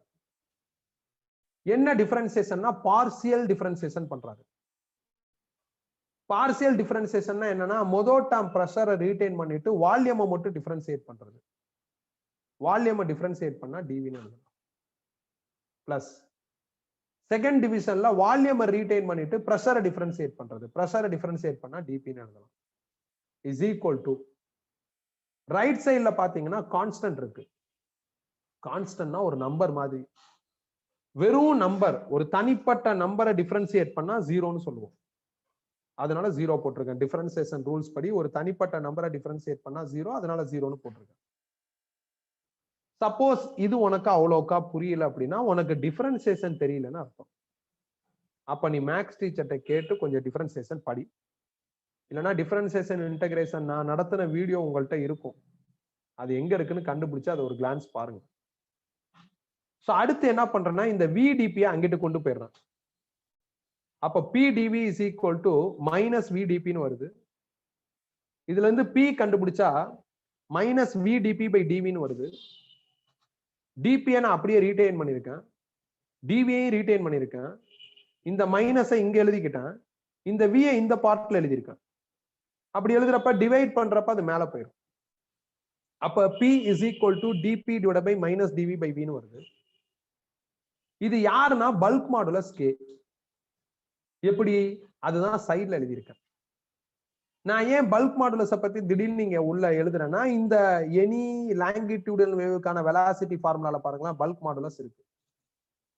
அப்ப பல்க் மாடுலஸ்னா என்ன அப்படின்னு ரெஃபர் பண்ணிடலாங்கிறதுனாலதான் இதை இன்னொரு பிராக்கெட்ல நான் எவாலுவேட் பண்ணி வச்சிருக்கேன். இந்த பல்க் மாடுலஸ் நம்ம போன ஆன்லைன் கிளாஸ்ல படிச்சாச்சு, சாலிட்ஸ் அப்படிங்கிற டைட்டில்ல படிச்சாச்சு. பல்க் மாடுலஸ்னா bulk stress by bulk strain. Bulk ஸ்ட்ரெஸ்னா ஃபோர்ஸ் பெர் ஏரியா, பல்க் ஸ்ட்ரெயின்னா change in volume by original volume. பொதுவா வால்யூம் சேஞ்ச கம்பரஷன்ல சூப்பரா ரெகக்னைஸ் பண்ணலாம், அதனாலதான் ஒரு மைனஸ் போட்டிருக்கோம். நான் இது டீச் பண்றப்பே சொல்லியிருந்தேன் மைனஸ் எசென்சியல் கிடையாதுன்ட்டு. கம்ப்ரஷனோ எக்ஸ்பான்ஷனோ கேஸ்ல தான் பாசிபிள். கேஸ்ல ஸ்ட்ரெஸ்ஸுக்கு இன்னொரு பேர் வந்து சேஞ்ச் இன் பிரஷர். அதனால எஃப் பை ஏவை நான் டிபின்னு மாத்திட்டேன். இப்ப எனக்கு பல்க் மாடுலஸ் கேவுக்கு பதில் என்ன இருக்குன்னா dP divided by minus dV by V அப்படின்னு இருக்கு. இந்த பல்க் மாடுலஸ் கே தான் இந்த இடத்துல இருக்கு. அப்ப இதுக்கு பதில் கேன்னு நான் ரீப்ளேஸ் பண்ணிக்கலாம். அதான் இப்ப பண்ணிருக்கேன். பட் இன்னும் நாம என்ன பண்ணலாம்னா சவுண்டோட வெலாசிட்டியை கால்குலேட் பண்றதுக்கான ஃபார்முலாவை டெரைவ் பண்ணல. பட் ஆல்ரெடி ஒரு நோட்ல எழுதி வச்சிருக்கோம். For any longitudinal wave velocity formula இதுதான். அதை நான் திருப்பி ரீரைட் பண்றேன். Root of K by rho. இப்ப கேக்கு பதில் பிரஷர்னு கண்டுபிடிச்சிருக்கேன். அதை இங்க சப்ஸ்டிடியூட் பண்ணிட்டேன், ரோவை ரீடைன் பண்றேன். பிரஷர்னா அட்மாஸ்பியரிக் பிரஷர், அதோட வேல்யூ 1.01 into 10⁵. ரோங்கிறது ஏரோட டென்சிட்டி. ஸோ இது ரெண்டையும் இங்க போட்டு சால்வ் பண்ணா எனக்கு வந்து சவுண்டோட ஸ்பீட் வந்து அப்ராக்சிமேட்டா 280 மீட்டர்/செகண்ட் வருது. பட் ஒரிஜினலா எக்கோ பிரின்சிபல் லாஜிக் படி சவுண்டோட ஸ்பீட் பாத்தீங்கன்னா 330 மீட்டர்/செகண்ட். அப்ப நியூட்டன் கண்டுபிடிச்சிருக்கிற இந்த ஃபார்முலா மூலியமா கண்டுபிடிச்சிருக்கிற இந்த ரிசல்ட்டுக்கும் ரியல் டைம் ரிசல்ட்டுக்கும் ஒரு ஹெவி டிஃபரன்ஸ் இருக்கு. பெர்சன்டேஜா பார்த்தோம்னா கிட்டத்தட்ட 15% டிஃபரன்ஸ் இருக்கு. ஸோ இவ்வளவு ஹெவி டிஃபரன்ஸ் வந்து அக்செப்டபிள் கிடையாது. அதனால நியூட்டன் ஃபார்முலா வந்து ராங் அப்படின்னு சொல்லிட்டாங்க. நியூட்டன் ஃபார்முலா ஹெவி டிஃபரன்ஸ் இருக்கிறதுனால ராங், அது ஒரு ஆஸ்பெக்ட். முதல்ல எக்கோ பிரின்சிபல் படி இது 330 மீட்டர் பெர் செகண்ட் நாம என்ன பண்ணோம், கன்ஃபார்ம் பண்ணிக்கிறோம். எக்கோ பிரின்சிபல் ஏதோ இப்ப லேட்டஸ்டா வந்த பிரின்சிபல்லாம் கிடையாது, ரொம்ப பழசு. அது வந்து நீங்க பார்க்கலாம், நம்மளுக்கு வந்து நிறைய இடத்துல எக்கோ பிரின்சிபல் கிடைக்கும். ஆத்தென்டிகேட்டடா ஒரு இடத்துல இருக்கு. எங்க அப்படின்னா தஞ்சாவூர்ல திருவையாறுன்னு ஒரு இடம், அதுல ஒரு சிவன் கோயில் இருக்கு. அந்த கோயில்ல வெளி பிரகாரத்துக்கு போயிருங்க. அதுல போய் நீங்க பேசி பாருங்க. 8 தடவை உங்களுக்கு நல்லா கத்தி பேசி பாத்தீங்கன்னா கிட்டத்தட்ட 8 தடவை என்ன ஆகும் அப்படின்னா எக்கோ அடிக்கும். மினிமம் ஒரு 8 டைம்ஸ் ஆகுது அடிக்கும். அதுக்கு மேல அந்த எக்கோ வராது. காரணம் என்னன்னா அதுக்குள்ள எனர்ஜி லாஸ் ஆகி சவுண்ட் வீக் ஆகி டம்மி ஆயிடும். எனர்ஜி லாஸ் ஆகாத வரை என்ன பண்ணும் அப்படின்னா ஒரு எக்கோஸ் வந்து வரும். இந்த சைடு ஒரு பெரிய வால், இந்த சைடு ஒரு பெரிய வால், சைடுல ஒரு வால் இருக்கும். சைடு வாலை விட்டுருங்க, இந்த 2 வால். அப்ப நான் பேசுற சவுண்ட் இங்க போய் பட்டுட்டு ரிட்டர்ன் வரப்ப எனக்கு ஒரு தடவை காதுல விழுகும். திருப்பி அந்த பக்கம் பட்டுட்டு ரிட்டர்ன் வரப்ப இன்னொரு தடவை காதுல விழுகும். இப்படியே விழுந்துகிட்டே இருக்கும். அப்ப வால் எங்க இருக்கு, அந்த சைடுல உள்ள வாலுக்கும் இந்த சைடுல உள்ள வாலுக்கும் எவ்வளவு டிஸ்டன்ஸ் இருக்கு, என் காதுல சவுண்ட் விழுகிறதுக்கு எவ்வளவு டைம் ஆகுது, இதெல்லாம் பேஸ் பண்ணி ஸ்பீட் ஆஃப் சவுண்ட் கண்டுபிடிச்சா அப்ராக்சிமேட்டா 330 வருது. ஆனா நியூட்டன் சொல்றது பாத்தீங்க அப்படின்னா 280 தான் வருது. அந்த கோயில்லாம் ரொம்ப வருஷத்துக்கு முன்னாடி கட்டின கோயில், அதுலயே எக்கோ பிரின்சிபலை இன்சிஸ்ட் பண்ணிருக்காங்க. எக்கோ பிரின்சிபல் படி இந்த நம்பரை பேஸா வச்சுக்கிட்டு தான் அந்த வால்லாம் டிசைன் பண்ணிருக்காங்க. அந்த வால் எந்த டிஸ்டன்ஸ்ல இருக்கணும்லாம் டிசைன் பண்ணிருக்காங்க. அப்ப இந்த நம்பர் தான் கரெக்டா இருக்கு. இந்த நம்பர் கரெக்ட்னா ஆப்வியஸ்லி இதுக்கு தப்புன்னு தான் அர்த்தம். ஏதோ லைட்டா டிஃபரன்ஸ் இருந்தா கூட ஓகேங்களா, ரொம்ப ஹெவி டிஃபரன்ஸா இருக்கு, 15% டிஃபரன்ஸ் இருக்கு. அதனால நியூட்டனோட ஃபார்முலா தப்பு. நியூட்டன் முயற்சி பண்றாரு, சவுண்டோட வெலாசிட்டியை கண்டுபிடிக்கிறதுக்கு ஒரு ஃபார்முலாவை டெரைவ் பண்றோம்னு முயற்சி பண்றாரு. அவரோட ப்ரொசீஜர்ஸ் எல்லாம் அப்ரிஷியபிள். பட் எங்கேயோ சொதப்பி இருக்காரு. அதனால அவருக்கு ஆன்சர் என்ன ஆகல அப்படின்னா கரெக்டா வரல. இத கரெக்டா ஒரு சயின்டிஸ்ட் சரி பண்ணாரு. இதுல என்ன தப்பு இருக்குன்னு கண்டுபிடிச்சு அதை சரி பண்ணாரு. அதுக்கு பேர் என்ன அப்படின்னா லாப்லாஸ் கரெக்ஷன். அதை தான் அடுத்து பார்க்க போறோம். லாப்லாஸ்ங்கிற சயின்டிஸ்ட் தான் அதை சரி பண்ணாரு. சோ அதை லாப்லாஸ் கரெக்ஷன்ங்கிற டைட்டில் அடுத்து படிக்க போறோம். இப்ப இதுல ஏதாவது டவுட் இருந்தா கேட்கலாம்.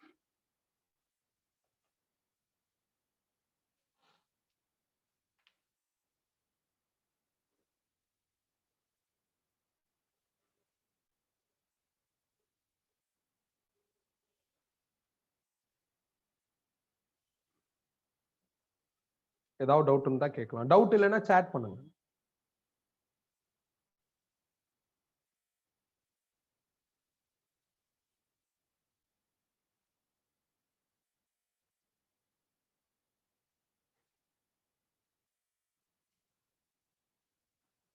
ஏதாவது சொல்லுங்கப்பா, டவுட் இருக்கா இல்லையா, ஏதாவது சொல்லுங்க. தூங்கிட்டீங்களா?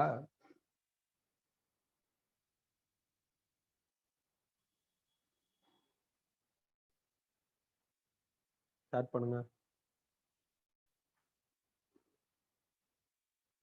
ஓகே, இப்ப லாப்லாஸ் என்ன சொல்றாரு? ஓகே, இப்ப அடுத்து போவோம். லாப்லாஸ் என்ன சொல்றாரு, என்ன கரெக்ஷன் பண்ணாரு, அதை கண்டுபிடிக்கணும். நீங்க இப்ப பேசி பாருங்க, நீங்களா சும்மா பேசி பாருங்களேன். கையை பிளாக் பண்ணிட்டு பேசி பாருங்களேன். இந்த இடம் சூடா இருக்கு. அப்ப நம்ம கையை பிளாக் பண்ணிட்டு பேசுறப்ப இங்க கொஞ்சம் டெம்பரேச்சர் ரைஸ் ஆன மாதிரி இருக்கு. அப்ப லாப்லாஸ் ஒரு முடிவுக்கு வராரு. என்னன்னா நியூட்டன் சொன்னது படி பார்த்தா ஓவராலா டெம்பரேச்சர் மாறல, ஆனா சவுண்ட் டிராவல் ஆகுற அந்த ட்ராக்ல டெம்பரேச்சர் சேஞ்ச் ஆகுது. எப்படி, நான் பேசினோடனே இங்க இருக்கிற பார்ட்டிகல்ஸ் எல்லாம் சவுண்ட் ஆக்குபை பண்ணோடனே கம்ப்ரஸ் ஆயிரும், அந்த இடம் டெம்பரேச்சர் இன்க்ரீஸ் ஆயிரும். கம்ப்ரஸ் ஆன இந்த பார்ட்டிகல் பக்கத்து பார்ட்டிகல்ல கொண்டு போய் சவுண்ட கொடுத்துட்டு திருப்பி இங்க வந்து எக்ஸ்பாண்ட் ஆகுறப்ப இங்க டெம்பரேச்சர் நார்மலுக்கு வந்துடும். அப்ப அந்த பார்ட்டிகல் கம்ப்ரஸ் ஆயிரும், அந்த பார்ட்டிகளோட டெம்பரேச்சர் என்ன ஆயிரும்னா இன்க்ரீஸ் ஆயிரும். அப்ப சவுண்ட் எந்த டைரக்ஷன்ல ப்ராபகேட் ஆகுதோ அந்த டைரக்ஷன்ல எந்தெந்த பார்ட்டிகல் சவுண்ட கேரி ஓவர் பண்ணுதோ அவங்களோட டெம்பரேச்சர் மொமெண்டரிக்கலா இன்க்ரீஸ் ஆகுது. பொதுவா டெம்பரேச்சர் சேஞ்ச் ஆகணும்னா ஒரு வழிதான், ஹீட்டை கொடுக்கணும் இல்லைன்னா ஹீட்டை எடுக்கணும். ஹீட்டே கொடுக்காம சவுண்டோட ட்ராக்ல டெம்பரேச்சர் மாறுது. இப்படி ஹீட்டே இல்லாம டெம்பரேச்சர் சேஞ்ச் ஆச்சு அப்படின்னா அது அடியபெட்டிக் ப்ராசஸ்னு சொல்லலாம். சோ அதனால நியூட்டனோட வியூல இருந்து லாப்லாஸ் கொஞ்சம் வித்தியாசப்படுறாரு. Newton isothermal ப்ராசஸ்ங்கிறாரு. இல்ல ஐசோதெர்மல் கிடையாது. சவுண்டு டிராவல் ஆகுறப்ப அந்த டிராவலிங் ட்ராக்ல டெம்பரேச்சர் மாறிக்கிட்டே இருக்கு. நாம எந்த இடத்துலயும் ஹீட் கொடுக்கல, ஹீட்டே கொடுக்காம, நோ ஹீட் எக்ஸ்சேஞ்ச், ஹீட்டே கொடுக்காம, ஹீட்டை தான் டிக்யூன்னு எழுதியிருக்கேன், கிடையாதுங்கிறதுனால 0 போட்டிருக்கேன். ஹீட்டே கொடுக்காம டெம்பரேச்சர் சேஞ்ச் ஆச்சுன்னா அதுக்கு பேர் அடியபெட்டிக் ப்ராசஸ். இப்படியும் சொல்லலாம். இப்ப நான் பேசுறேன்ல, நான் பேசின அந்த சவுண்டை இங்க இருக்கிற பார்ட்டிக்கல் வாங்கின அடுத்த இன்ஸ்டன்டே கம்ப்ரஸ் ஆயிரும். இதை வந்து சடன் கம்ப்ரஷன் சொல்லலாம். தெர்மோடைனமிக்ஸ்ல சடன் கம்ப்ரஷன் ப்ராசஸ்க்கு இன்னொரு பேர் என்னன்னா அடியபெட்டிக் ப்ராசஸ். ஸோ அதனால இந்த ஒரு சின்ன லாஜிக் வச்சு கூட அடியபெட்டிக் ப்ராசஸ் நம்ம என்ன பண்ணிடலாம், கண்டுபிடிச்சிடலாம். ஸோ அப்ப அடியபெட்டிக் ப்ராசஸ் தான் நடந்திருக்கு, ஐசோதெர்மல் கிடையாதுங்கிறது லாப்லாஸோட வியூ. எப்படி ஐசோதெர்மல் ப்ராசஸ்க்கு PV is equal to constant பார்த்தோமோ, அதே மாதிரி அடியபெட்டிக் ப்ராசஸ்க்கு ஒரு ஈக்குவேஷன் இருக்கு, PV power nu is equal to constant. இதுக்கு ப்ரூஃப் இருக்கு, அது நான் உங்களுக்கு தெர்மோடைனமிக்ஸ்ல தரேன். இப்ப அடியபெட்டிக்கோட ஈக்குவேஷன் தான் இது அப்படின்னு அக்செப்ட் பண்ணிக்கோங்க. இதுல பிங்கிறது பிரஷர், விங்கிறது வால்யூம், அதெல்லாம் ஓகே. நியூனா என்னன்னா சிபி பை சிவின்னு சொல்லுவோம். சிபினா specific heat capacity at constant pressure, சிவினா specific heat capacity at constant volume. யாருக்கு இந்த ரேஷியோ வந்து 1.4, இது பிக்சட், மாறாது. யாருக்கு இதான் வேல்யூ. ஹைட்ரஜனுக்குன்னா 7/5ன்னு வரும். அதே மாதிரி வந்து ஹீலியமுக்குன்னா 5/3ன்னு வரும். நீங்க கெமிஸ்ட்ல ப்ராபபிளி படிச்சிருக்கலாம், monoatomic gas, diatomic gas அப்படின்லாம் படிச்சிருக்கலாம். இந்த மோனோ, டை, ட்ரை அட்டாமிக்குலாம் இந்த ரேஷியோ வந்து மனப்பாடம் பண்ணி நிறைய ப்ராப்ளம்ஸ் டீல் பண்ணிருப்பீங்க. மோனோனா நியூ வேல்யூ வந்து 5/3, டைனா 7/5, ட்ரைனா 4/3, இந்த மாதிரி படிச்சிருப்பீங்க. நாமளும் அதை படிப்போம் எங்கன்னா தெர்மோடைனமிக்ஸோட கடைசி part kinetic theory of gas அப்படிங்கிற இடத்துல படிப்போம், கண்டுபிடிப்போம். அதாவது நம்பர்ஸா மக்கப்லாம் பண்ண மாட்டோம், அது எப்படி வந்துச்சுன்னே நம்ம என்ன பண்ணுவோம்னா கண்டுபிடிப்போம். அது கண்டுபிடிக்கிற வரையும் நீங்க இதை ஒத்துக்கிட்டு தான் ஆகணும்.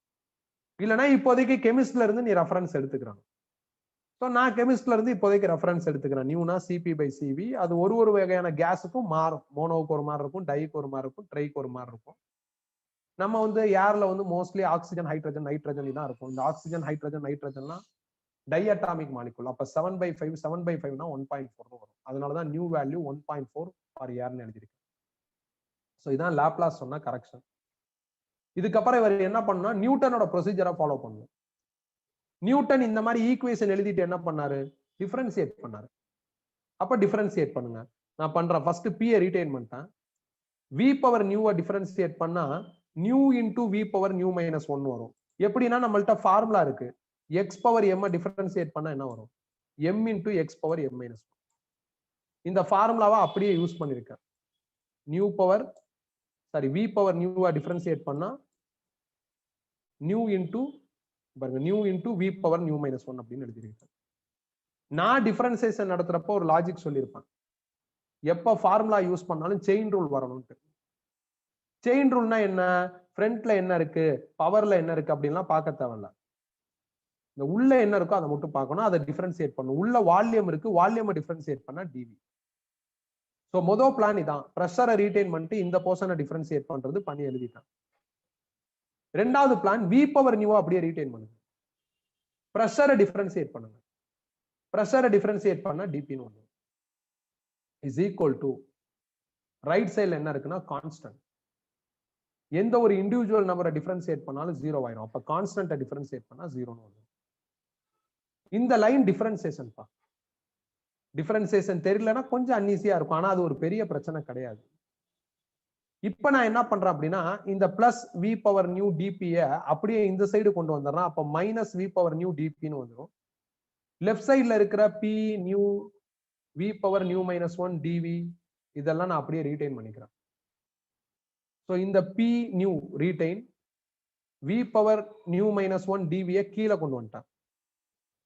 அடுத்து minus V power nu retain, டினாமினேட்டர்ல இருக்கிற வி பவர் நியூ மைனஸ் 1 நியூமரேட்டருக்கு எடுத்துட்டு போறப்ப V power minus nu plus 1 வந்துடும். டிபியும் டிவியும் ரீடைன். அடுத்து பேஸ் 1 இருக்கு, பேஸ் 1 இருந்தா பவர்ஸ் ஆட் பண்ணிக்கலாம். அப்ப nu minus nu plus 1 add பண்ணா என்ன ஆயிரும் அப்படின்னா வெறும் வி பவர் 1ன்னு வந்துடும். அதை வின்னு எழுதியிருக்கேன். டிபி டிவி மைனஸ்லாம் ரீடைன். அதுக்கடுத்து இந்த டிபியை நியூமரேட்லயே வச்சிருக்கேன், டிவியை டினாமினேட்லயே வச்சிருக்கேன். இந்த வியை நான் என்ன பண்ணிட்டேன்னா இந்த இடத்துல எழுதிடுறேன், மைனஸை இங்க கொண்டு வந்துட்டேன். இது யாருன்னா பல்க் மாடுலஸ் கே. அப்ப நியூட்டன் என்ன ப்ரொசீஜரை ஃபாலோ பண்ணாரோ அதே ப்ரொசீஜரை ஃபாலோ பண்ணியிருக்காரு லாப்லாஸ். ஒரு சின்ன வித்தியாசம், நியூட்டன் ஓவராலா பார்த்துட்டு ஐசோதெர்மல் அப்படின்னு சொல்றாரு. லாப்லாஸ் வந்து சவுண்ட் போற ட்ராக்க பாக்குறாரு, டெம்பரேச்சர் சேஞ்ச் ஆகுது, ஹீட்டே இல்லாம, அதனால அடியாபெட்டிக்னு சொல்றாரு.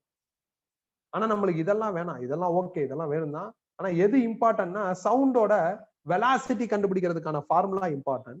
சவுண்டுங்கிறது லாங்கிடியூடினல் வேவ். லாங்கிடியூடினல் வேவோட வெலாசிட்டி ஃபார்முலா இதான், square root of K by rho. Any longitudinal வேவுக்கு அப்ளிகபிள். இதுல கேனா பல்க் மாடுலஸ். இப்ப பல்க் மாடுலஸ்க்கு பதில் எனக்கு என்ன கிடைச்சிருக்குன்னா பி இன்ட்டு நியூன்னு கிடைச்சிருக்கு.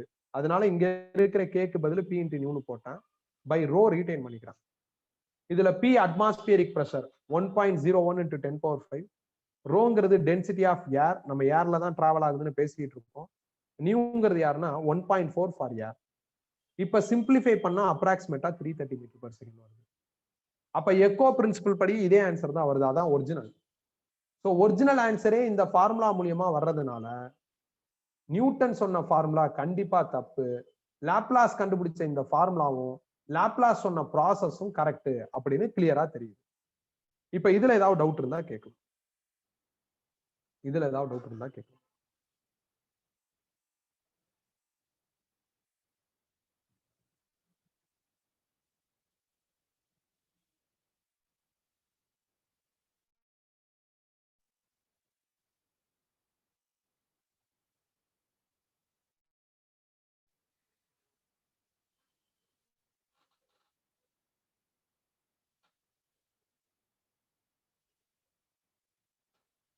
ஏதாவது டவுட் இருக்காப்பா? இந்த டாபிக்ல இன்னும் நம்மளுக்கு சில கான்செப்ட்ஸ் இருக்கு, பட் இன்னைக்கு கிளாஸ்ல படிக்க முடியாது. இன்னைக்கு கிளாஸ்ல படிக்க முடியாது. இதோட கண்டினியூஷன் வந்து நம்ம என்னைக்கு பார்க்கணும்? என்னைக்கு பார்க்கணும் இதோட கண்டினியூஷன்? மண்டே மார்னிங் கிளாஸ்ல பார்ப்போம்.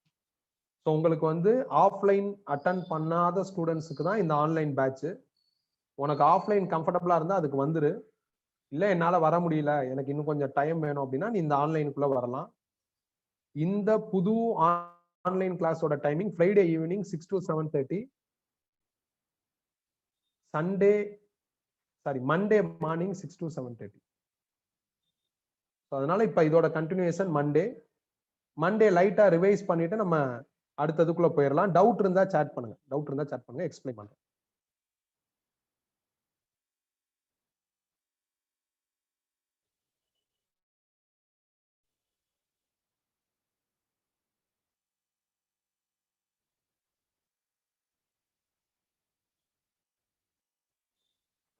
மண்டே மார்னிங் கெமிஸ்ட்ரினா நீ கெமிஸ்ட்ரி வந்து ஆஃப்லைன் அட்டன் பண்றேன்னு அர்த்தம். அப்ப நீ கெமிஸ்ட்ரி ஆஃப்லைன் அட்டன் பண்றேன்னா பிசிக்ஸும் ஆஃப்லைன் அட்டன் பண்ண. ஏதாவது ஒன்ன உருப்படியா ஃபாலோ பண்ணுங்க எல்லாத்துலயும்.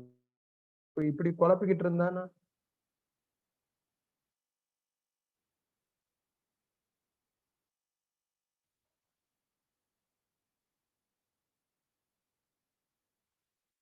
இல்ல நீ ஒரு நிமிஷம், முத்தையா போட்டு ஏதோ குழப்பிக்கிட்டு இருக்க.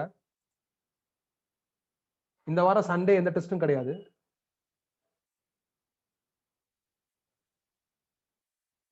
நீ யார்கிட்ட கெமிஸ்ட்ரி அட்டன் பண்ற Muthiah?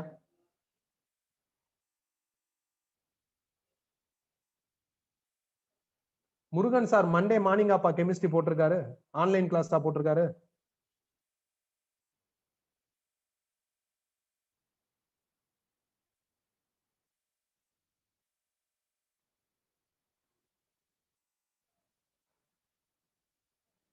Online class Murugan sir Monday morning எல்லாம் போட்டிருக்க மாட்டாரு, சண்டே தான் போட்டிருப்பாரு பாருங்க.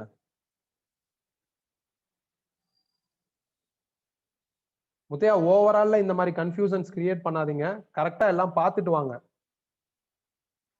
ஓகே ஒன்னும் பிரச்சனை இல்ல. கிறிஸ் ஏதோ சாட் பண்ணிருந்தீங்க, என்னடா கவனிக்கலடா.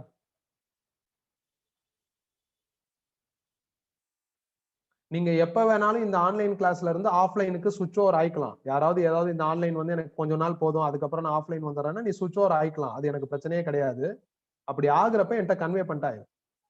ஏன்னா நீ எந்த போர்ஷன்ல இருக்க, ஆஃப்லைன்ல எந்த போர்ஷன்ல இருக்குன்னு தெரியாதுல, சின்ன மிஸ் மேட்ச் வரும். அதை நான் சரி பண்ணி விட்டு உன்னை வர வச்சிருவேன், அவ்வளவுதான். ஓகே, நீங்க லாக் அவுட் ஆயிக்கலாம். டவுட் இல்லைன்னா லாக் அவுட் ஆயிக்கலாம்.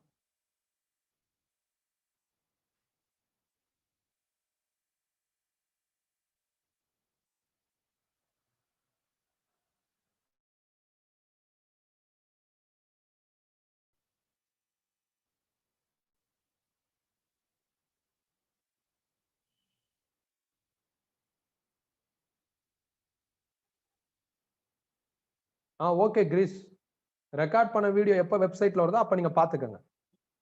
எக்ஸாம் அட்டன் பண்ணலன்னா பாத்துக்கங்க. முடிஞ்ச வரையும் ட்ரை பண்ணுங்க, ஏன்னா ரொம்ப முக்கியமான லெசன். அதனால முடிஞ்ச வரையும் ட்ரை பண்ணுங்க.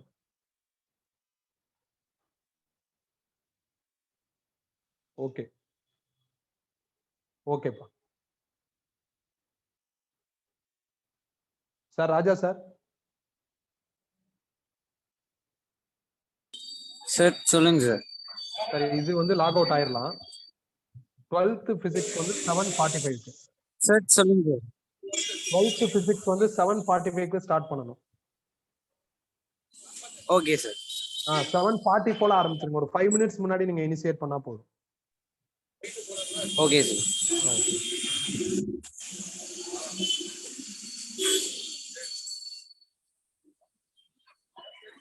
சார் என் பண்ணிடலாமா? பண்ணிடலாம். இந்த மீட்டிங் முடிஞ்சிருச்சு. அடுத்த மீட்டிங் வந்து 7:45 12th. Okay sir. Okay okay.